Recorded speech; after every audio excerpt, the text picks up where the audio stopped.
They're not understanding that the dirty tentacles of Zionism is gripping the economy here. They must have been paid, because I've never seen an Israeli supporter on the road in this country before. We can call 250,000 people tomorrow morning, like we did when we had our march. They called us terrorists. Terrorists.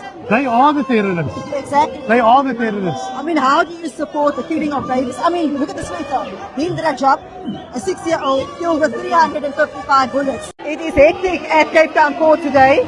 As you may well aware, the matter of Kravitz versus the humanitarian activist that stands every Saturday at Cape Union Mart is currently underway.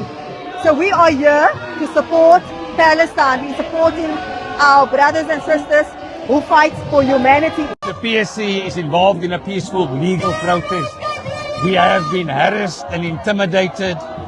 Thrown insightful speeches have been made against us. And this is not what we have asked for in a peaceful South Africa on June the 16th. This is not what we fought for. We are denied our liberties. We are denied Section 16 and Section 17 of the Bill of Rights. Philip Kravitz has employed people to argue his case.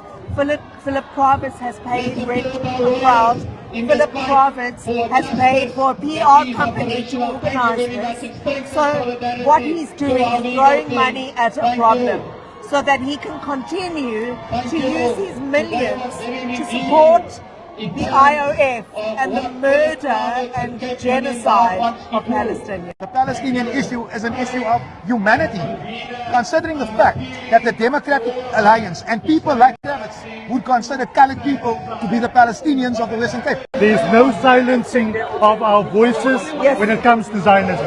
And I think that's what we fought for. How in a post-94 situation, people that have lived through apartheid are being used by the same apartheid engine, like we had during apartheid, the same, informants, the same kind of playbook of hiring people and manipulating people. It's exactly the same thing replicated.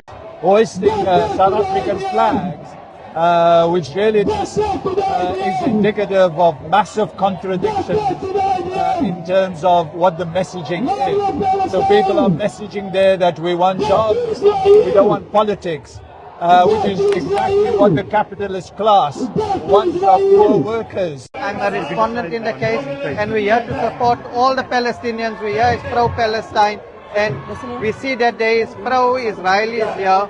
They are actually abusing and hitting the journalists, photographers who are capturing photos. We're fighting against apartheid, against conflict, against genocide. It's all being threatened by the likes of Zionist Israel, Kravitz versus humanitarian activists. They support baby killing, they support genocide, they support apartheid.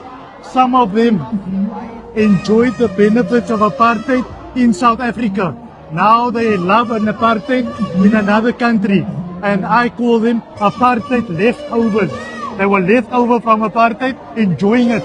Now on the other side, they asked me the other day, what's an apartheid leftover? I don't have a problem with people that we went through apartheid, and as South Africans, we need to move on.